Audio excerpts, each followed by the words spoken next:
we're pleased to welcome our second panel, which I think will flesh out some of the topics that John and I discussed earlier today. Again, I'll invite the panel to come up as I'm introducing them. So our moderator will be Carol McNamara, Director of the Great Hearts Institute for Classical Education. Dr. McNamara was previously at the Center for Constitutional Design at the Sandra Day O'Connor College of Law at Arizona State University. Prior to joining the law school, she served as the inaugural Associate Director for Public Programs for the School of Civic and Economic Thought and Leadership, also at Arizona State University, and the founding director of the Governor Olene Walker Institute of Politics and Public Service at Weber State University in Utah. Please welcome Dr. McNamara. We are also joined by Josh Dunn, who is the Executive Director of the Institute of American Civics at the Howard H. Baker School for Public Policy and Public Affairs at the University of Tennessee. Previously, he was the Executive Director of the Center for the Study of Government and the Individual at the University of Colorado Springs. He studies constitutional law and history, education policy, federalism, and freedom of speech and religion. Please welcome Josh. We have Jacqueline Pfeffer Merrill, who is director at the Bipartisan Policy Center's Campus Free Expression Project. She works with senior college leaders to provide consultative assistance and expertise in approaches that will support a campus culture that is diverse, inclusive, and open to a robust intellectual exchange. She also engages staff of U.S. Congress members to help Congress better understand that colleges and universities, not government, are the best stewards of campus free expression. Please welcome Jacqueline. And last but not least, Caroline Mehl, the co-founder and executive director of the Constructive Dialogue Institute. In her role, Caroline advises workplaces, universities, philanthropists, and communities on how to have healthy conflict in practice. She and CDI were hired by the Virginia State Council on Higher Education to work with several Virginia universities, training their faculty and their incoming freshmen. And after hearing the rave reviews from Governor Youngkin's team, we hired them this year to begin training our cabinet and staff in Utah on the skills of healthy conflict. Please welcome Caroline.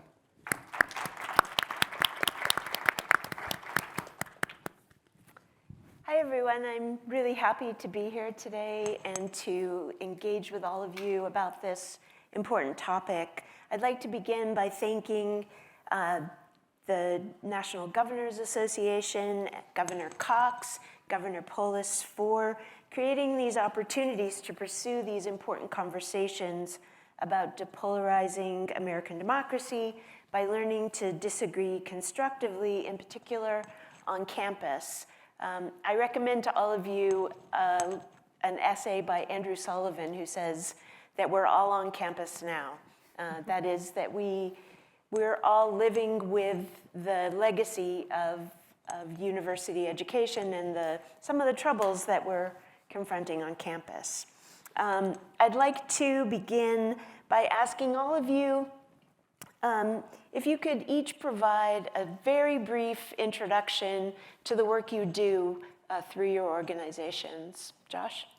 Oh, thank you so much. I'm also honored to be here. I want to thank the governors for hosting this event and exploring this extremely important topic. I think we all recognize that the solution isn't going to come from Washington, so if it's going to come from somewhere, it's going to be at the state and local level, and so this is necessary. So I'm the executive director of the Institute of American Civics. The Institute was just founded last year in Tennessee. It was a bipartisan legislative initiative, also sponsored by and supported by Governor Lee in Tennessee. I think there were two primary issues motivating the creation of the Institute. The first is just declining civic knowledge. We're all familiar with the really dreadful surveys that show that Americans know remarkably little about how our governmental system operates. I do think that's related, this question of civic dialogue and civil dialogue, because often people don't understand how the system is supposed to operate, and that breeds frustration, it breeds cynicism, and can breed some anger as well.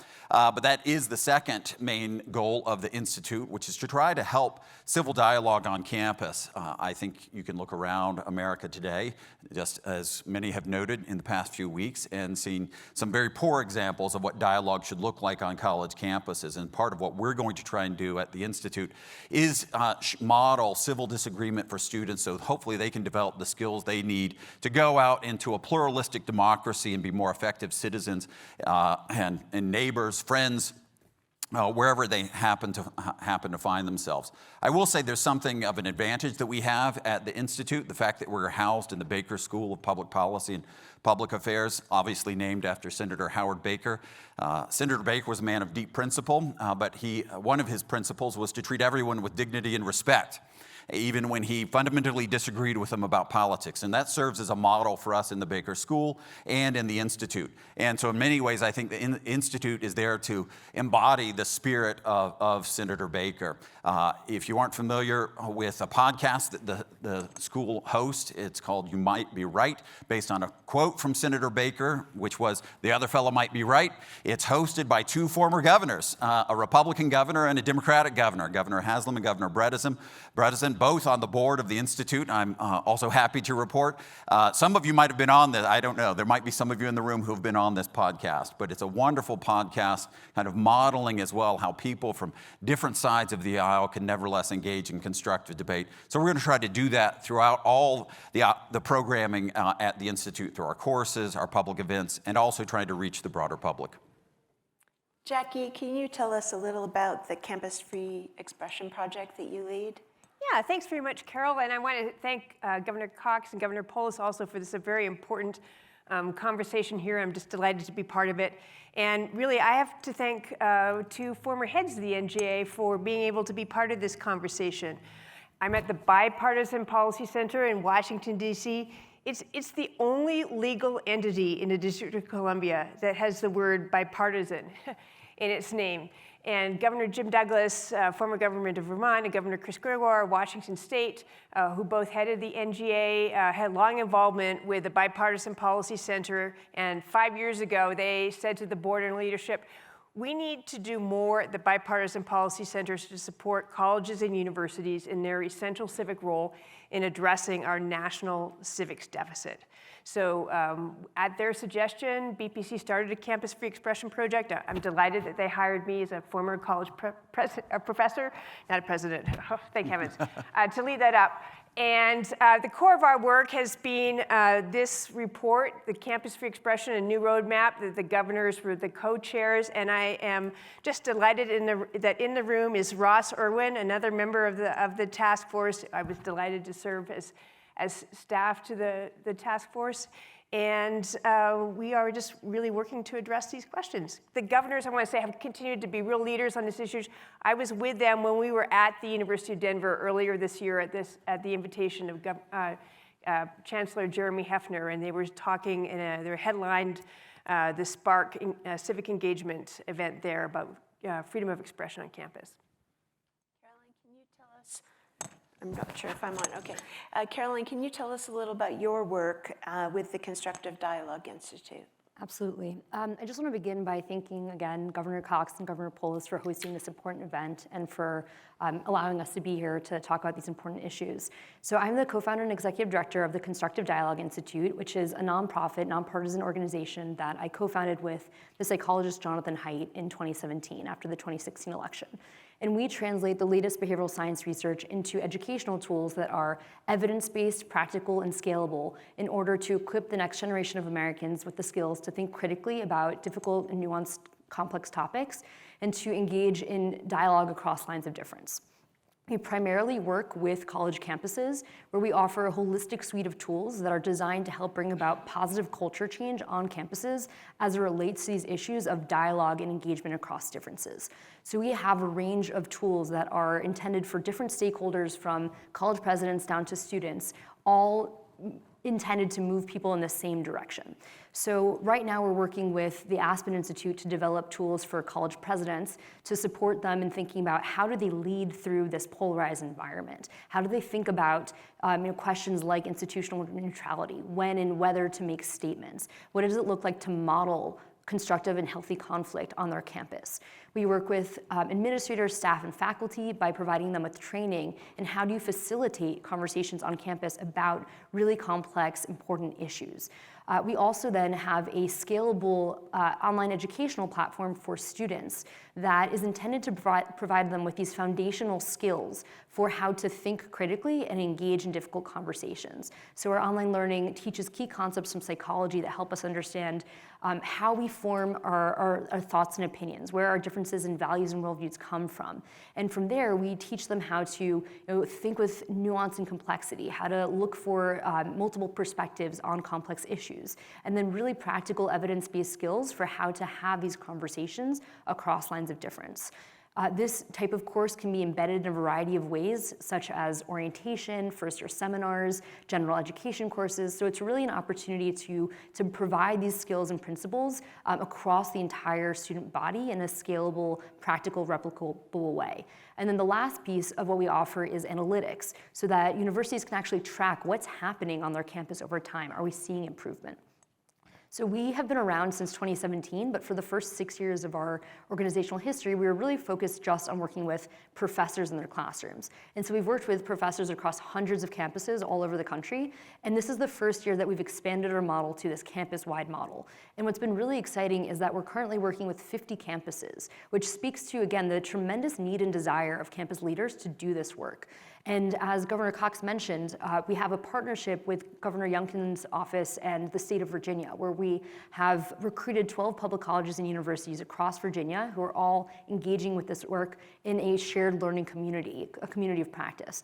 We're currently in conversations with 4 other states about replicating this model. And so we see this as a model that we're hoping to spread nationally to share these civic skills with students across the country. Thank you. Listening to the conversation between John Tomasi and Governor Cox, I realized I've been drinking the Kool-Aid, the Heterodox Academy Kool-Aid for a long time. So my questions sort of resembled their conversation in many ways. So I thought that we could be more concrete in answering those same questions and applying the work that you're doing to those answers. A little more than a year ago, I invited John Tomasi, just after he'd become president of Heterodox Academy, to come and speak at Arizona State University at the School of Civic and Economic Thought and Leadership.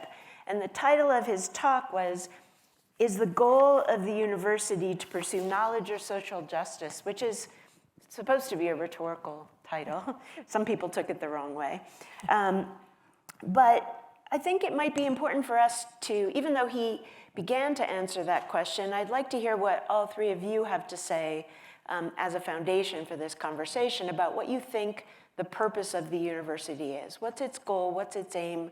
Is it achieving that aim? And if not, how are the policies or the lack of policies about free expression, the open exchange of ideas, affecting that purpose? So I'll start. So I agree with John Tomasi. The point of the university is the pursuit of truth, and if it abandons that mission, it turns into something else. I'm not certain what it is, but that has to be at the core of what we do in the university. Our goal is to transmit knowledge to future generations, to create insights and greater understanding in a range of areas and fields.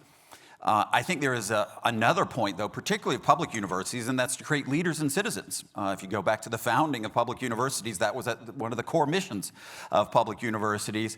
And so that's something that we need to do a better job of, I think, on college campuses. And it relates directly to the questions that are being discussed today about trying to model a free exchange of ideas, being willing to engage with those you disagree with.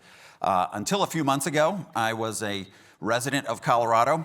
I do want to call out my former governor as a model for what can be done on this. I wasn't surprised to see his injection of good sense on the Gadsden flag, which I was glad to see. But just a couple of years ago, he did what I think people on college campuses need to do and be more willing to do. There's an organization here in Colorado, some of you might be familiar with it, the Steamboat Institute. And it's a very conservative organization. And they also do excellent work, though, hosting debates around the country on college campuses and having people from different perspectives debate very important but contentious issues. They invited Governor Polis to attend their Freedom Conference in the summer, and he went. Now, I can promise you that there are probably people who are part of the Steamboat Institute's orbit that would not have been willing to invite him, but they invited him. And I'm guessing that there were probably some people, maybe in your orbit as well, that weren't terribly excited that you went and were willing to engage with him. But that's precisely the kind of thing that we need to see more of on college campuses. People just being willing to actually talk to the other side, because you're going to go out into the broader world. It's not going to conform to what you see on college campuses. And if you aren't prepared for that, you're just setting yourself up for a life of frustration and anger. So I think that we need to do more of that on campus. Yeah, I'd like to chime in too. So I absolutely agree that the core mission of higher education, as John Tomasi said and Josh said, is advancing our understanding and transmitting that to the next generation.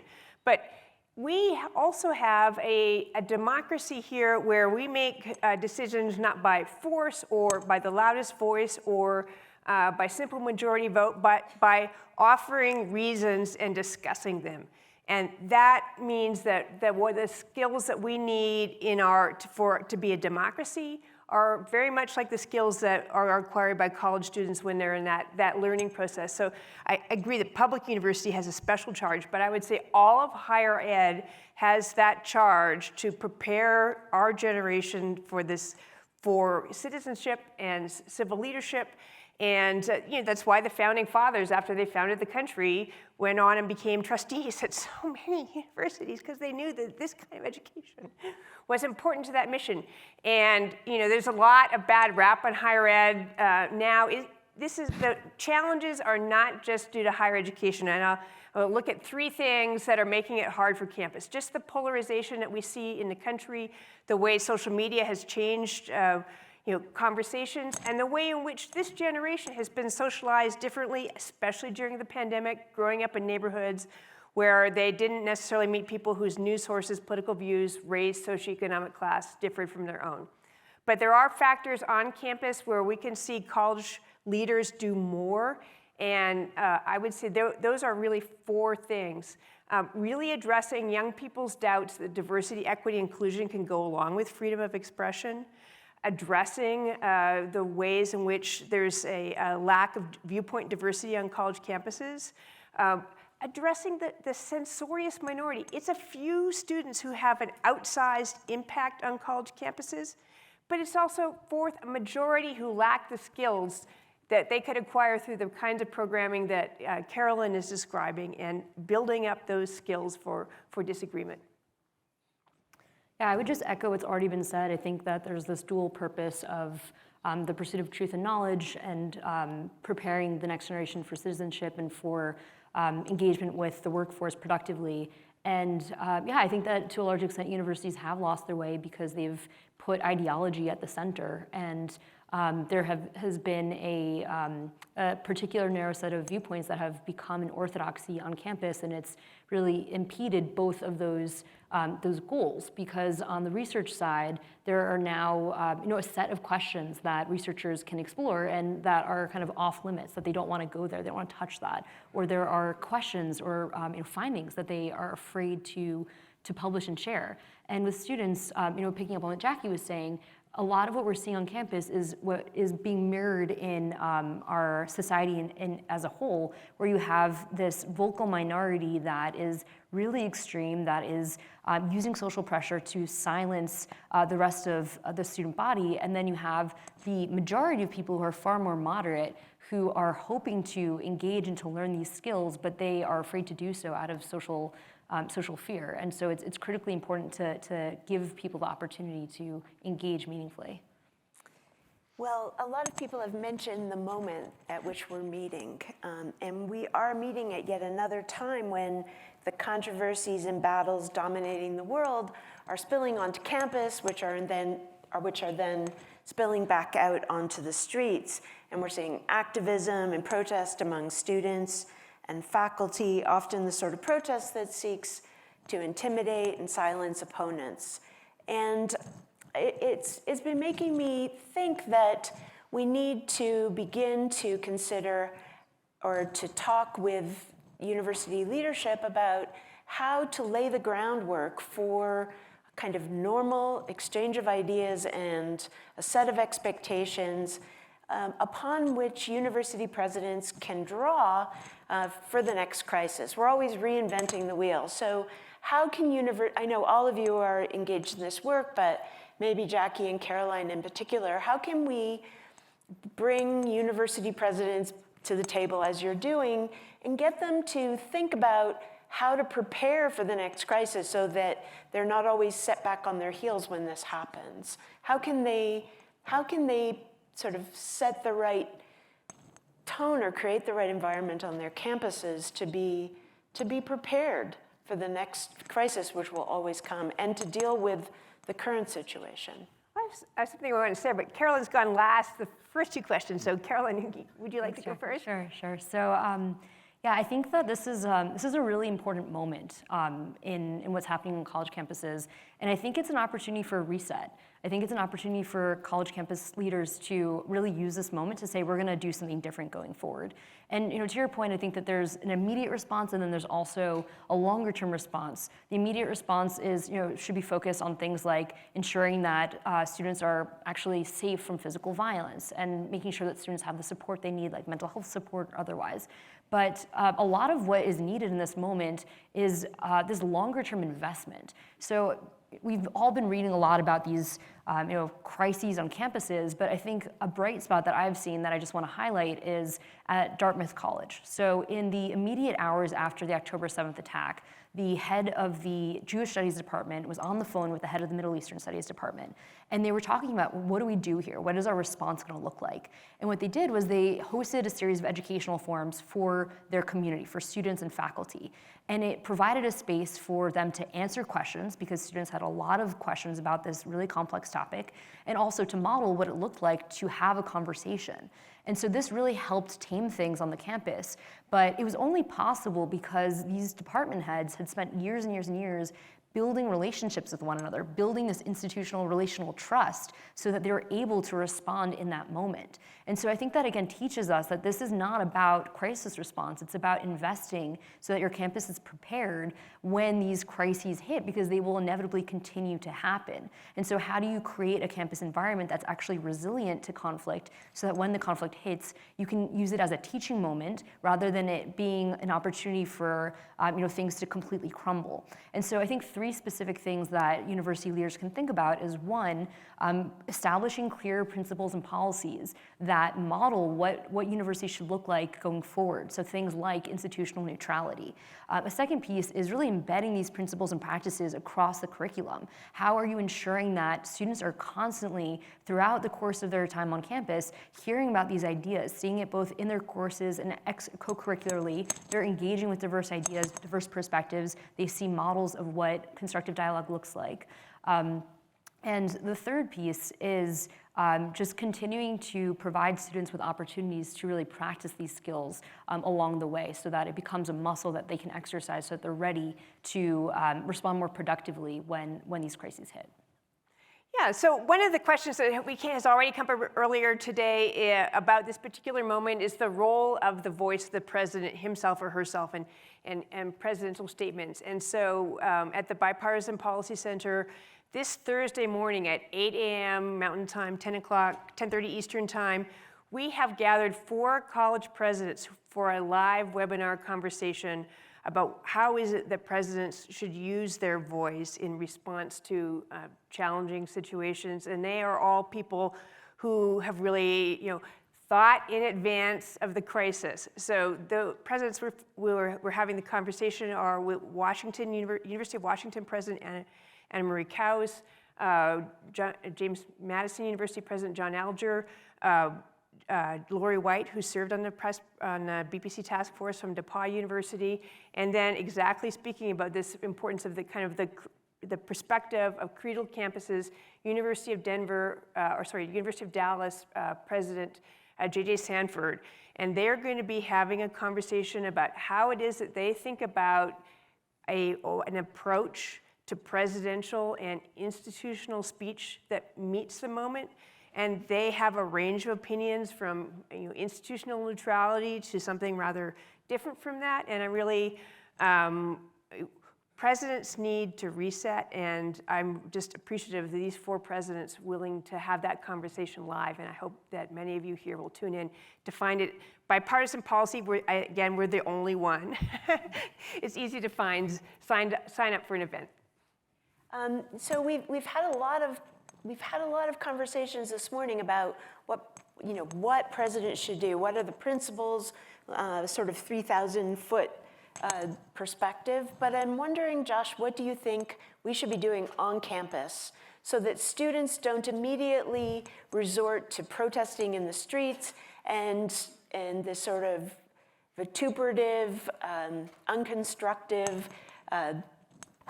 I think that I've heard Governor Cox refer to as a kind of conflict entrepreneurship, getting out on the street and just yelling at one another. What are the positive, constructive things we can do on campus, sort of get in the weeds? How can we do this? How can the people in the room take what we're talking about back to campus? So first, I think you can start with courses on college campuses. Not, of course, every class is going to lend itself to kind of back and forth debate and disagreement, but there are certain courses where you can kind of mold it in such a way that students are forced to think about both sides of an issue in very deep ways. We're going to be doing this at the Institute at the University of Tennessee. Something I tried to do actually in Colorado Springs when I was there. I led an honors program for the center that I was in charge of, and we had a reading group for students. And a few years ago, I remember asking the students who were part of this honors program if they had, what they thought about the 1619 Project. And of course, they all had opinions on it. Every single one of them had an opinion on the 1619 Project. And then I asked them how many of them had read it. And I'm not certain that any of them had. And so I said, all right, well, I know what we're doing this semester. We're reading parts of the 1619 Project and then critiques of the 1619 Project, both from the left and the right. And we're going to be doing something similar in a core class that we will have in the Institute. We're going to take kind of fundamental differences about visions for what America should be. The course is going to be called Visions of America. And then have students see how these conflicts have been woven throughout our history up to the present, of course, including the 1619 Project. Then, of course, having things like debates where you can show students that people from different sides can nevertheless disagree in a constructive and civil way. That allows you to get out in front of it. At Tennessee, before I arrived, just this past spring, they were scheduled to have a debate or forum to discuss gun control. And on the very day that this event was scheduled, you had the shooting in Nashville. And rather than cancel that event, they went forward with it. And the people who were part of it said that it was one of the most productive conversations that they had seen on a college campus. It ended up being a very fruitful dialogue. So don't shy away from these controversial topics, even in the face of something as horrific as what happened in Nashville. So those are some things that I think that the university should be doing. The leadership, of course, matters. Not putting its thumb on the scale of campus discourse and dialogue, I think, really matters. There might be different ways of doing that. One could be a policy of institutional neutrality, but there could be other models as well.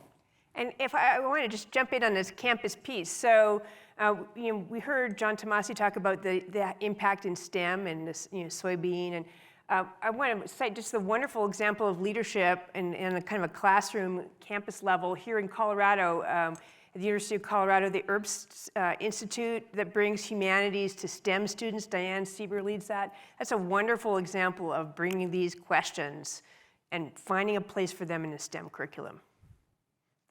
So we've heard also a lot of talk recently here today, but just in generally about the decline of viewpoint diversity. And I know that Josh and Caroline do a lot of research on that.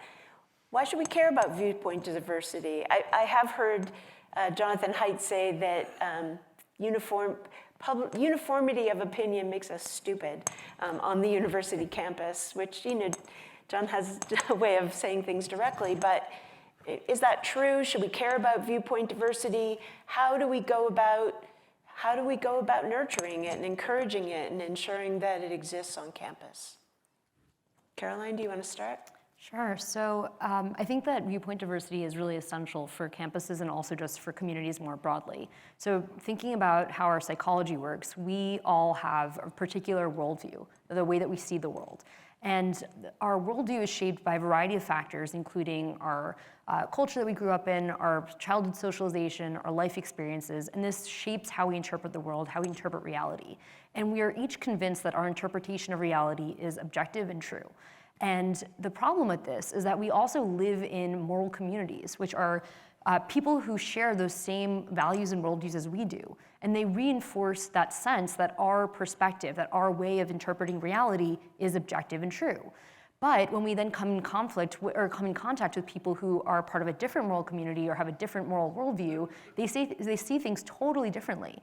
And we have this moment of disconnect of, why do we interpret the same set of facts completely differently? Why is it that when I try to talk to you about this, it's like talking to a brick wall?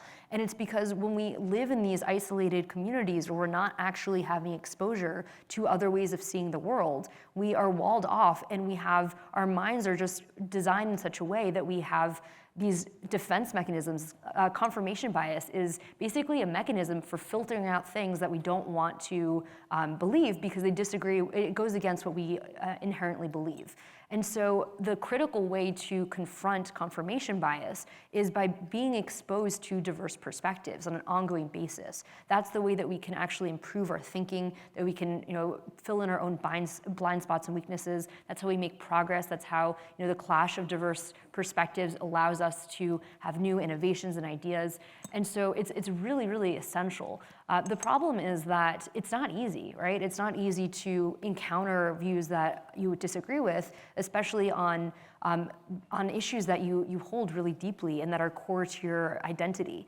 And so what we need to do is we need to think about how do we create campus environments that actually allow people to feel more comfortable having these difficult conversations. How do we actually create the spaces that facilitate those dialogues, and how do we equip students with the skills they need to feel comfortable and confident engaging in those conversations? Josh? Is viewpoint diversity important? Well, yes. Since I've written publicly on it, I think I have to affirm that. But I think there are three reasons why it matters for the university. I think the university can't accomplish its two core missions of teaching and research without some viewpoint diversity. And on the teaching side, I think the reason it matters is that, again, part of what we're trying to do is create citizens, people who are going to be able to leave campus and be able to function effectively out in society. And I don't think you can do that unless students are exposed to the best ideas across a range of perspectives, because that's what they're going to confront these different ideas somewhere in their lives. And so if they're just sheltered while they're on college campuses, they're going to be ill-equipped for once they leave college campus. I think the evidence on, sometimes there are complaints about ideological indoctrination on college campuses. I think some of the evidence shows that some of those courses that indicate that someone is actually trying to push a very strong political agenda, that those courses aren't necessarily effective, that oftentimes students realize they're being sold something. So it could be a waste of educational resource to have those kinds of classes, and it could prevent students from being exposed to more important ideas and readings. For research, it matters because of confirmation bias. You can't root out error unless you're challenged.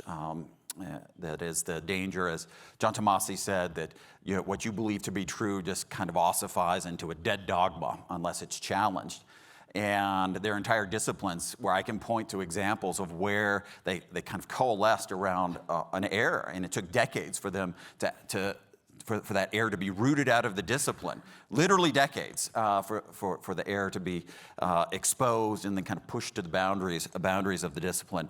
I think there's another reason, though, it matters for college campuses, which has also been brought up today, which is the cratering support for higher education in America. Personally, I love the university. It's given me a wonderful life. I have great appreciation for higher education.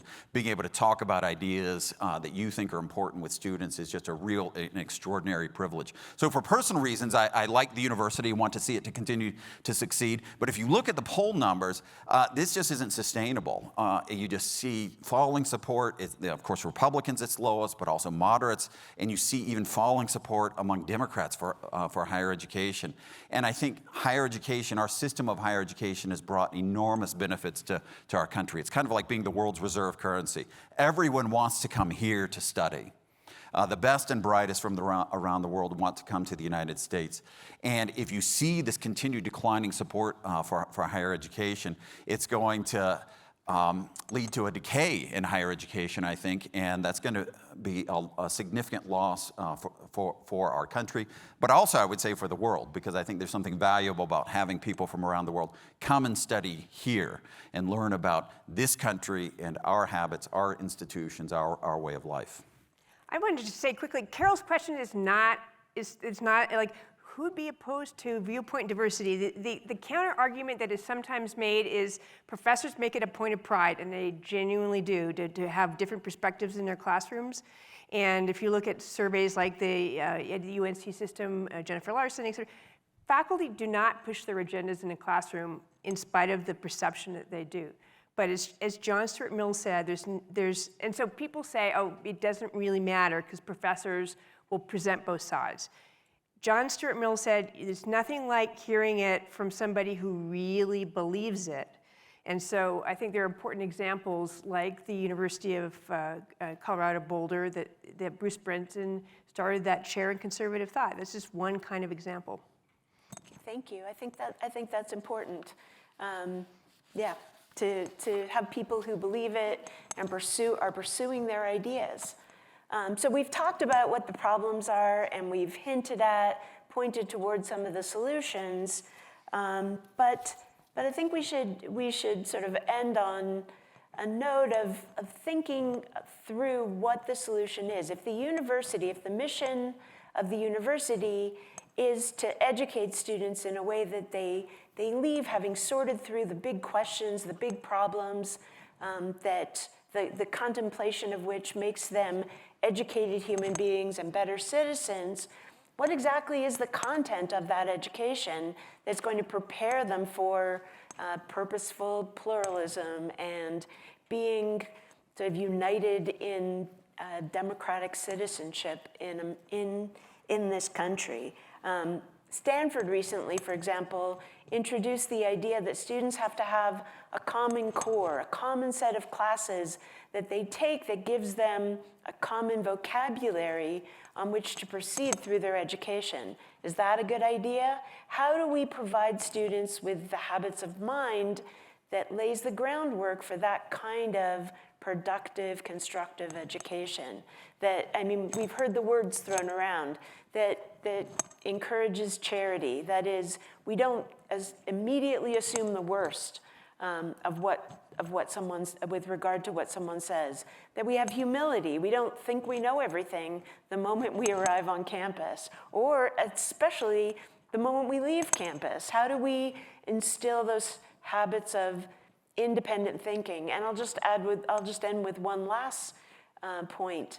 That is, I've heard Josh mention this, I think, that Alexis de Tocqueville, quite a while ago, sort of warned us that Americans are subject to a kind of soft despotism. That is, that we're likely to subject ourselves to the opinions of the people around us. It's easier just to accept them than to think through the problems for ourselves. How do we teach students, how do we show students that it's cool to be rebellious, right? That it's cool to sort of, not rebellious in the sense that we go out in the street, but rebellious in that we insist on thinking through every question independently for ourselves.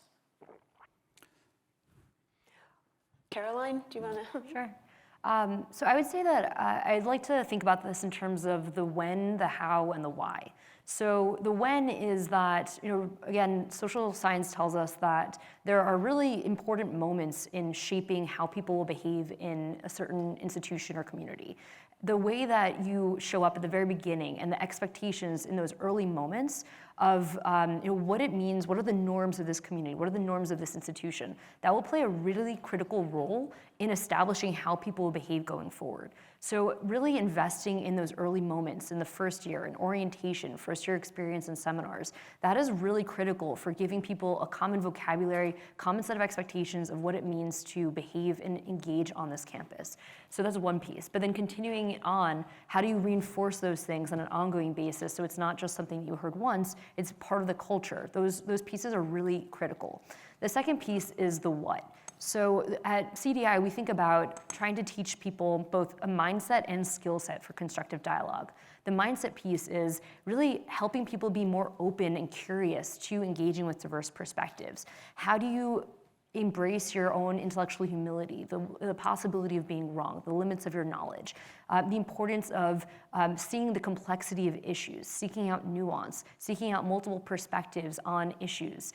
These skills are really critical and they're also teachable. The second piece is the skill set piece, which is, even if you have these cognitive skills, you still need practical skills to be able to navigate difficult conversations more effectively, because we all know from experience that having conversations about hotly contested topics can be really, really difficult. And the third piece is the why. So students need to understand, why is this important? Why does this matter? And that's why courses on civics, on history are so critical. So people understand the founding documents, what our country's all about, how unbelievable it is, what a miracle it is that we live in this democracy, this diverse democracy. It's an experiment, it's the first of its kind ever. Understanding that context and that history, understanding the history of what does it look like when we don't have democracy? What does it look like when we don't have free speech? Seeing those alternatives and seeing the stakes, that's so critical for actually motivating students to want to engage, be willing to engage, and see the critical importance of this work. My favorite recommendation as a former college professor of the task force was for a robust general education curriculum that included history, literature, fine arts, appreciation of the natural sciences.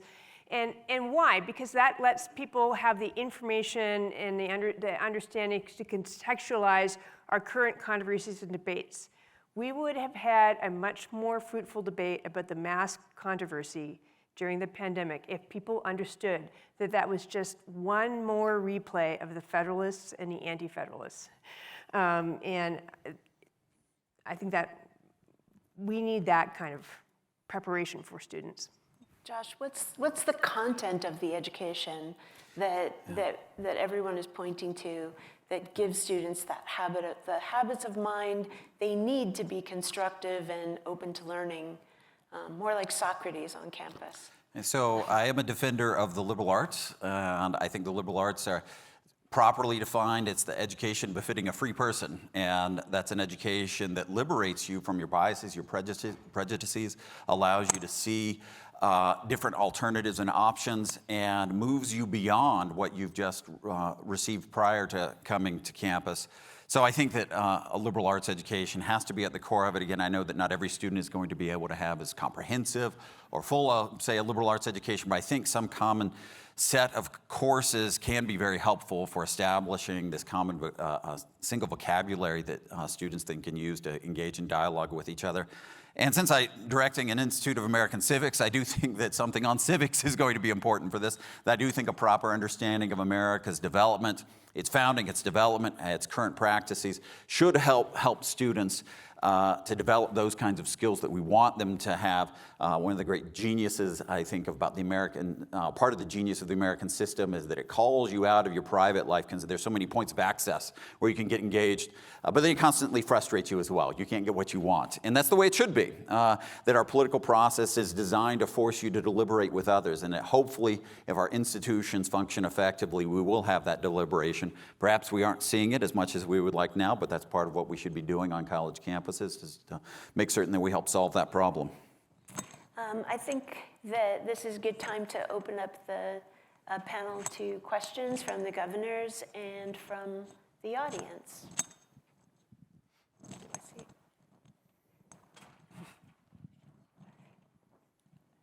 Okay, in the back. Sorry, there.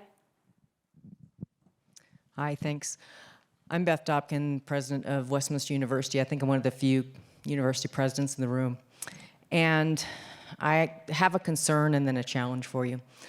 The concern is that there's ample research on student outcomes that suggests that college and university graduates actually come away with a deeper appreciation for other viewpoints. They don't end up, by and large, more entrenched in a particular view or radicalized. The institutions that I've been a part of or active on for over 40 years celebrate and practice viewpoint diversity. They have a core curriculum. They encourage active skills and deliberation. But we're at a time where a few institutions and a few courses and perhaps programs have become a caricature for higher education, and that undermines us all. How do we challenge that narrative? I think that is a really important question, because we are at a time when, we've all cited now several times that the Gallup data where people have lost their confidence in higher education. And for me, the key data point there is that of those who have completed an undergraduate degree, only 47% have quite a lot or extreme confidence in higher education. And that's in spite of the good work that is being done on many college campuses. I think that it is really important for college leaders, and it's called for in a task force, and the governors who chair the task force talked about the importance of better communication between state leaders in the legislature, in the governor's office, and university presidents, and for presidents taking a regional and national leadership role in talking about the importance of higher education and what they are trying to get right. I'll just mention one university president I know who had as part of his message house for his communications team, one of the 6 things in their message house was talking about freedom of expression. Anybody else? Any other questions?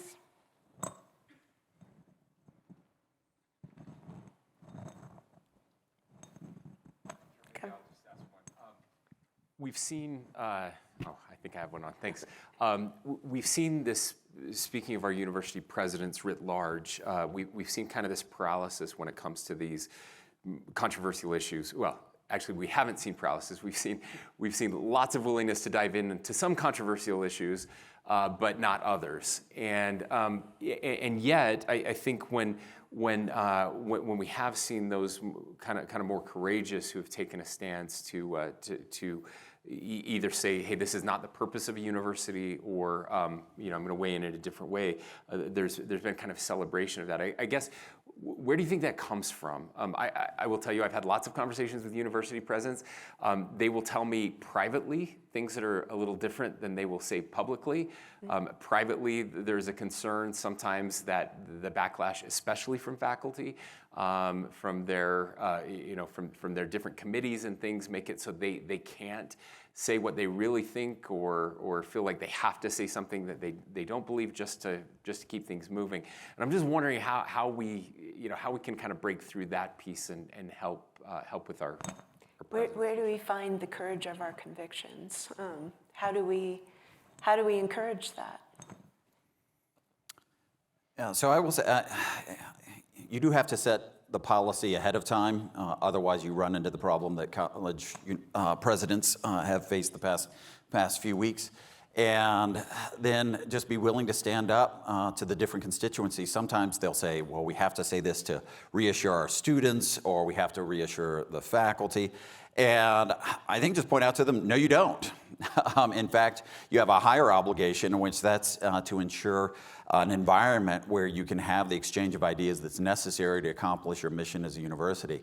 I will recommend, there was an article written by Daniel Diermeyer, who's the chancellor of Vanderbilt. He came out last spring in the Chronicle of Higher Education. He's also on the board of the Institute of American Civics, and he said colleges and universities need to emphasize freedom of speech, civil dialogue, and so they need to take positive steps so they can actually model what they hope students will do, knowing that freedom of speech also means that students don't necessarily have to engage with each other in a civil way, but try to model it. But then institutional neutrality. And that's been his position. It's much more difficult, I think, to do it at a private university like Vanderbilt. At a public university, you're bound by the First Amendment. At a private university, you're bound by truth in advertising. That's really it. And so it can be a little more difficult, but he's done it, and I think he's done it fairly effectively there. So I think that there are examples around the country where if you get out in front of the issue ahead of time, you can make certain that when these crises do erupt on campus, you aren't receiving the same kinds of phone calls and letters that they've received at, I don't know, the University of Pennsylvania, Harvard, et cetera. No, how do you persuade university presidents that they have to be the grown-up? I think John Tomasi was saying you have to be the grown-ups in the room, and maybe you have to be willing to be unpopular when the times call for it. Anybody have? Yeah, well, building on what Josh said, I think that preparing in advance is so critical, and doing the work for college presidents to talk with their key stakeholders about these issues and achieve some alignment in advance of this is how we're going to handle it, this is how I'm going to handle it, so that when they do respond in a certain way, they're also not facing backlash from those who are supposed to really support them in a kind of shared way of this is what our university stands for and believes. I also think that to a large extent, college presidents are really peer-driven. They pay a lot of attention to what are my peers doing. We've seen that a lot over the last few years, that if a college president responds in a certain way to student protests, you see this kind of ripple effect of how other college presidents are then going to respond when it hits their campus. But we're seeing the same thing in the opposite regard, that when college presidents are feeling courageous and are able to take strong stances in defense of free speech and these other key ideals, it really encourages other presidents to do the same. And so I think there also needs to be more work among college presidents to say, like, we've been having these conversations behind closed doors. Let's all agree to do this vocally. We have each other's backs. We're all going to move in the same direction together so that there's, again, kind of safety in numbers and courage in numbers. Governor Polis? So, a lot of you are from the kind of more conventional higher ed side. There's a lot of innovation in the world of higher ed. So we have CSU Global here with us. I don't know if WGU is with us. In addition, dual and concurrent enrollment, certificates programs, skills-based. I think, we're not going to debate it in this panel, but that's the way the world's headed, which means this kind of academy experience you're talking about, it'll probably be around in 20 years, but it'll be less a part of the whole than it is today.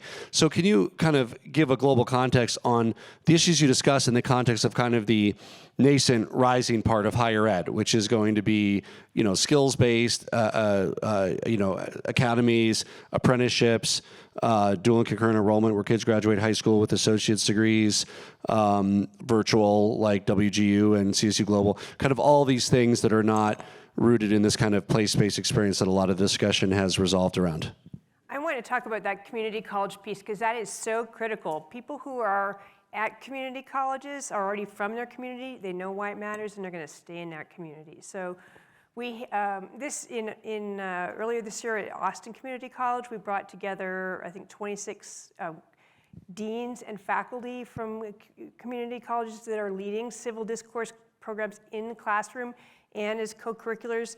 We are trying to put together, and James Davenport at Rose State College in Oklahoma is working with us to, I hope, plan one for next year. And I think community college leaders are critical. Over 40% of people who are enrolled in higher education today are either at a community college or started at a community college, and many of them get this important general education there. That's why we have to think about all of them, but community colleges are a critical piece. All right, the innovation that's occurring in higher education is going to keep occurring and moving forward. But I still think this is something that's going to be important for these new programs to still address, because I think universities have an obligation to the rest of society. They're great privileges, whether it's a conventional university or some new form of a college or university. And so you owe something to the society that you're in. And so I think that there should be something done at these levels as well, and must be done. And that could be both in the classroom, but also I think partnerships with employers. That's something that we're wrestling with in Tennessee as well. That, look, employers, they want healthy communities. If you don't have healthy communities, it can be bad for business.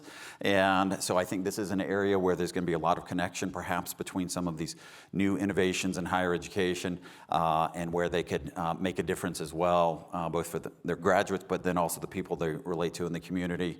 And by the way, my kids have benefited from this innovation here in Colorado, so thank you. Well, I think we are at the end of our time, almost exactly, and at the end of our panel. And I'd like to thank the panelists. And again, I'd like to thank the governors for convening these important conversations.